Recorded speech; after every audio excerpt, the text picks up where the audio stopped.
ब्रह्मविद्या संप्रदायकर्तृभ्यो वंशऋषिभ्यो महभ्यो नमो गुरुभ्यः। गुरुवे सर्वलोकानां विशते भवरोगिणां निलये सर्वविद्यानां दक्षिणामूर्तये नमः। ॐ गुरुर्ब्रह्मा गुरुर्विष्णुः गुरुर्देवो महेश्वरः गुरुसाक्षात् परब्रह्म तस्मै श्री गुरवे नमः। मूकं करोति वाचालं पंगुं लङ्घयते गिरिं यत्कृपातमहं वन्दे परमानन्दमाधवम्। हरि ओं तत्सत्।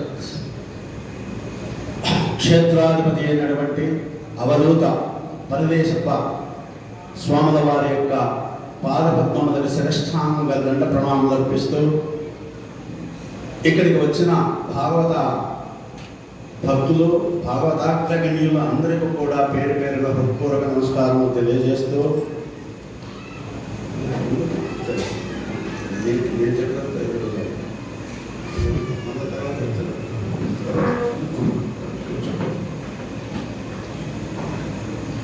ఈరోజు మనం సుదినం. ఎందుకు సుదినం అంటే మనము రోజు సుదినాలే, రోజు సుదినాలే. అన్ని దినాలంటే అన్ని దినాలే సుదినాలు. ఎప్పటి నుంచి సుదినాలు? 16వ తేదీ నుంచి మనము 23వ తేదీ వరకు సుదినం. మిగతా దినాలు దేవదేవుని చింతించు. మీరే చెప్తారు, నేను నాకు తెలియదు భాగవతం. చక్రహస్తుని ప్రకటించు. మీకు భాగవతం అంటే పదర్పణం.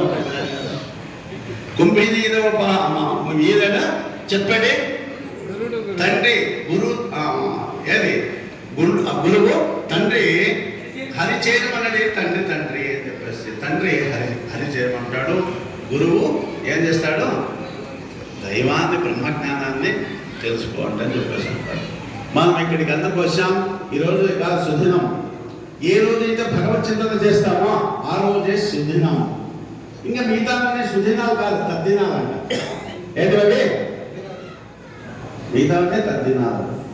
మళ్ళీ ఏ రోజు మనం సుదినమో, ఏ రోజు తద్దినమో, ఏ రోజు బ్రతికినతో సమానమో మా గురుగారు చెప్తారు. ఏ రోజైతే సత్సాంగత్యం చేస్తామో ఆ రోజు బ్రతికినతో సమానమైన మిగతావన్నీ కూడా బ్రతికినతో సమానం కాదు.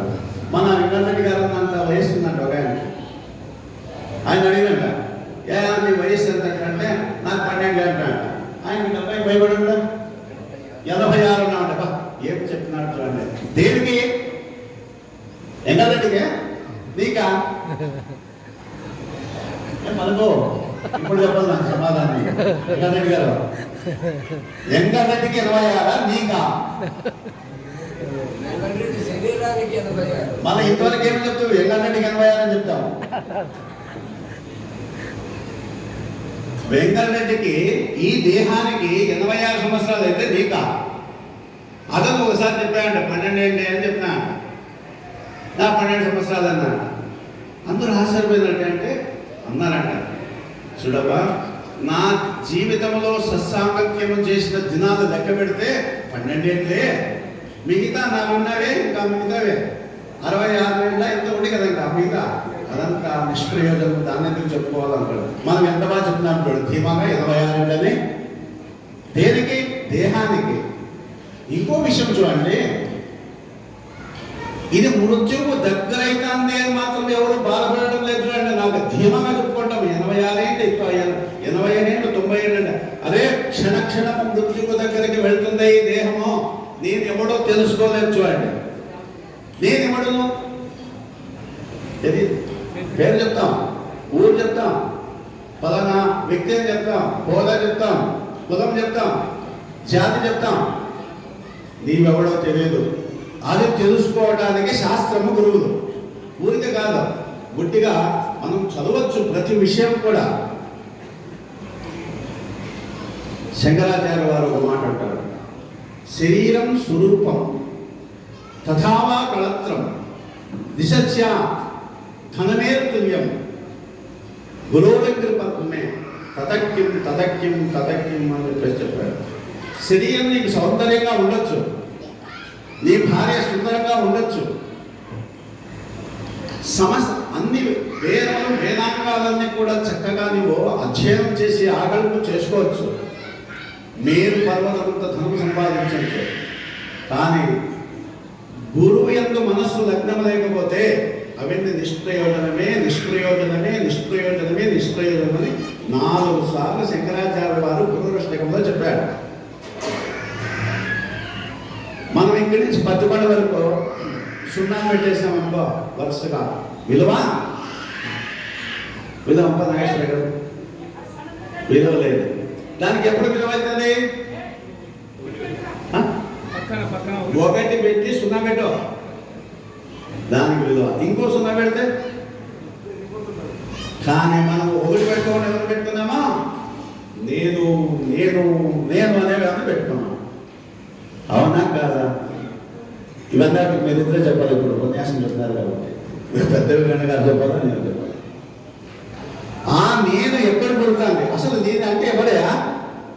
నేను చదువుతున్నాను, నాకు శాస్త్రం తెలుసు, నేను భగవద్గీత చదివినాను, భాగవతం కంఠస్థం చేశాను, నాకు రుక్మిణి ఒక అమ్మ వచ్చింది. నేను మట్టిపల్లికి పోయినాను, మట్టిపల్లిలో రుక్మిణి కళ్యాణం పుస్తకం తీసుకున్న అమ్మాయి అనర్ఘంగా చెప్పేసింది.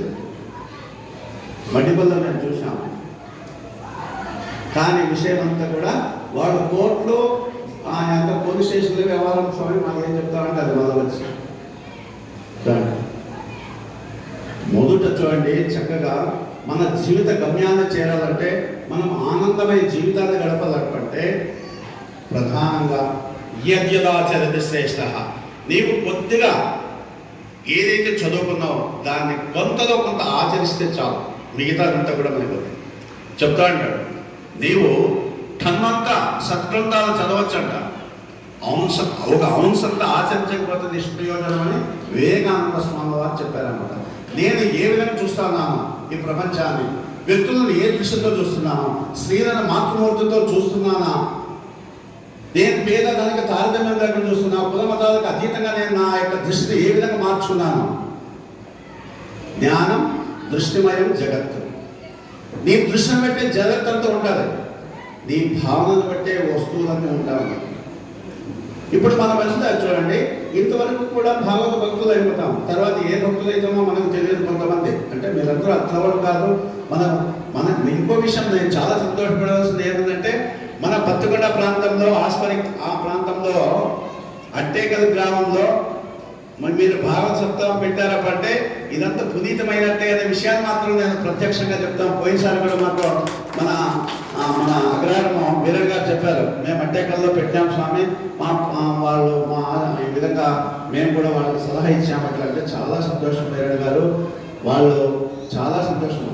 మన ఊరే కాదు, మన ప్రాంతం అంతా కూడా ఊరూరు భాగవతాన్ని ప్రచారం చేసేంత మీకు శక్తిని యుక్తిని మన అవధూత స్వామి ఇవ్వాలని చెప్పేసి మీరంతా కోరుకోవాలండి. ఎందుకంటే ఇది ఎవరికి అనవసరం అండి. ఇప్పుడు ఈ అట్టేకల్లో మీరు భాగవత సప్తాహం పెట్టారంటే ఎవరు కాదని కారణభూతులు వారు ఎవరు? దిగంబర స్వామి, ఆయన పరదేశపు స్వామి. దీనికి ప్రేరణ మన యొక్క అగ్రహారంలో 65 సంవత్సరాల నుంచి జరుగుతుందంటే ఎవరు కాదు ఈ కార్యంలో? రామదాస్ గారు. కత్రిమల్లో 16-17 సంవత్సరాల నుంచి జరుగుతుంటే ఎవరు కార్యంలో? కాశీనాయన. గుర్తుపెట్టుకోండి, ఉన్నారు కదా స్వామి అంటే, మీరు మర్చిపోవద్దండి. మన శాంతానంద ఆశ్రమంలో ఇప్పుడు 4వ వార్షికోత్సవం చేస్తున్నాము. అది కారణభూతులు ఎవరు? ఇంతవరకు నువ్వు అనుకుంటున్నాను, నేను కాదు దానికి, నేను నిమిత్తం అనుకున్నాను. ప్రభు శాస్త్రి, నేను నిమిత్తం అనుకున్నాను. నేను ఒక పనిముట్టు ఆయన. నన్ను ఏ విధంగా ఇక్కడికి రమ్మని చెప్పిండే దేవుడు, నేను కాదు వచ్చిండేది.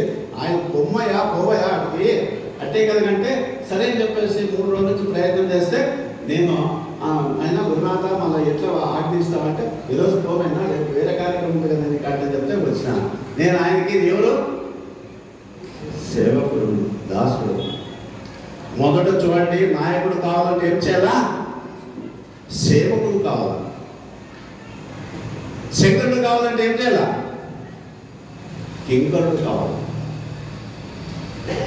ఏం కావాలా? మనం కింకరుడు కాడు, శంకరుడు అయిపోతాడు. సేవకుడు కాడు, నాయకుడు అయిపోతాడు. నాకు తెలుసు, నాకు ఆ వాడెవడో, తెలిసిన వాడెవడో, నేను అంటున్న వాడెవడో తెలియదు. ఇంకో విషయం, శ్రీకృష్ణుడు ద్వారకాలో ఉన్నాడు, అక్కడ జన్మించాడు. ఇది కలియుగాంతంలో భగవద్గీత చెప్పాడు. భాగవతం అంతా కూడా చక్కగా వ్యాసుల వారు రాసినది. ఇది కాదా? వ్యాసుల వారు సంస్కృతంలోది పోతనామాత్యలో తెలుగులో అనువదించారు. ఇప్పుడు శ్రీకృష్ణ పరమాత్మ ఎక్కడున్నట్లా? లేదు, నిర్యాణమైనాడు. భాగవతంలో ఉన్నాడు, పెద్ద ఆయన చెప్తున్నాడు. భాగవతంలోనే ఉంటే నీవెక్కడున్నట్టు? ఇప్పుడు నీవెక్కడున్నట్టు? మీరంతా ఎక్కడున్నట్టు ఇప్పుడు అంటున్నా? అట్టే కదా ఉన్నారా కదా? మీరంతా అట్టే కదా ఉన్నారు.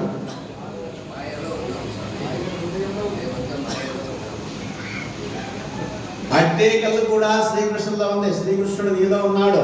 నీ భాగవతంలోనే కాదు.